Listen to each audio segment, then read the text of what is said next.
Jibril Mangkubumi, kalau bikin prom jangan ngerjain orang tua.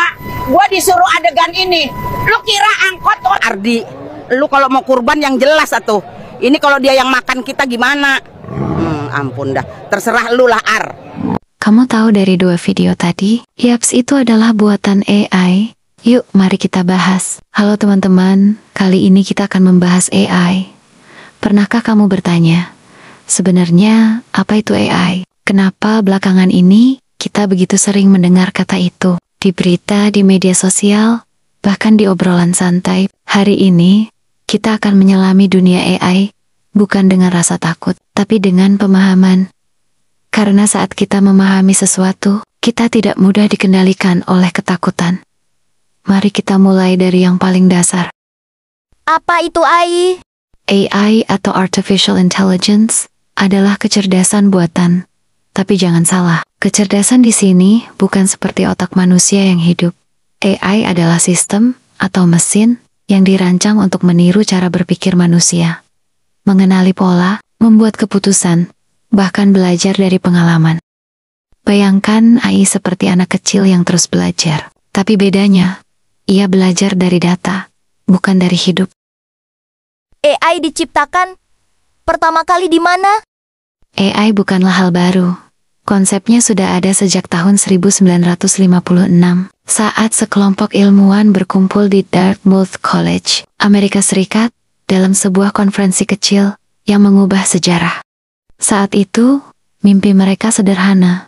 Bisakah mesin berpikir seperti manusia? Dan sejak itulah, eksperimen demi eksperimen dimulai, dari komputer sederhana, hingga kini, kita punya AI yang bisa menggambar, menulis, bahkan berbicara seperti manusia. Untuk apa AI diciptakan? AI diciptakan bukan untuk menggantikan manusia, tapi untuk membantu kita, mengotomatisasi hal-hal yang repetitif, membantu memproses data dalam jumlah besar, menganalisis risiko, bahkan mendeteksi penyakit lebih cepat daripada manusia. Bayangkan seorang dokter dibantu AI untuk membaca hasil ronsen, atau seorang petani dibantu AI untuk menentukan waktu tanam terbaik. Tujuannya, efisiensi, kecepatan, ketepatan. Tapi, seperti pisau yang bisa digunakan untuk memasak atau menyakiti, semua tergantung siapa yang menggunakannya. Kenapa AI bisa hampir mirip dengan manusia? Satu alasan utama machine learning AI hari ini tidak hanya mengikuti perintah, tapi juga belajar dari data.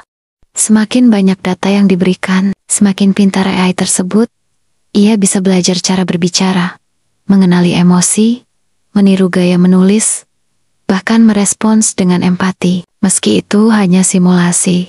Itulah kenapa kita kadang merasa, apakah ini mesin atau manusia di balik layar? Tapi ingat, AI tidak punya kesadaran, tidak punya hati. Yang ia tiru hanyalah pola. Yang terakhir, sebenarnya AI memudahkan atau membunuh kita sebagai manusia? Ini pertanyaan besar, dan jawabannya tergantung pada kita. AI memudahkan hidup, menyelesaikan pekerjaan lebih cepat, membantu kita belajar hal baru, membuka peluang usaha baru di dunia digital. Tapi jika disalahgunakan, AI juga bisa menggantikan pekerjaan manusia, membuat orang jadi malas berpikir, bahkan menyebarkan informasi palsu dengan sangat meyakinkan. AI itu alat, sama seperti listrik, internet, atau media sosial. Masalahnya bukan di alatnya, tapi di cara kita menggunakannya. Jadi apa kesimpulan dan motivasinya? Kita hidup di zaman yang luar biasa. Zaman di mana teknologi bisa mempercepat mimpi atau mempercepat kehancuran. AI bukan musuh, tapi bukan juga pahlawan. Ia adalah cermin dari siapa kita sebagai manusia. Jika kita memilih untuk belajar, beradaptasi, dan tetap menjadi manusia yang berpikir, AI akan jadi sekutu yang luar biasa. Tapi jika kita menyerah, hanya bergantung, maka perlahan kita akan kehilangan makna menjadi manusia itu sendiri. Jadi, mari kita gunakan AI, bukan untuk menggantikan pikiran, tapi untuk memperluas pikiran kita. Belajar AI, pahami, gunakan untuk hal positif. Buktikan bahwa manusia tetap tak tergantikan. Karena AI punya logika, tapi kita punya hati dan makna. Terima kasih sudah mendengarkan sampai akhir. Semoga obrolan kita hari ini bisa membuka wawasan dan membuatmu lebih siap menghadapi masa depan. Kalau kamu merasa konten seperti ini bermanfaat, jangan lupa untuk ikuti channel ini, karena setiap harinya kita akan bahas topik-topik menarik seputar pengembangan diri, teknologi, motivasi, dan cara berpikir yang lebih bijak di era digital. Bagikan juga ke teman-temanmu yang mungkin butuh insight seperti ini. Dan ingat, AI bisa jadi alat luar biasa, tapi manusia yang sadar dan belajar tetap tak tergantikan. Sampai jumpa di episode berikutnya.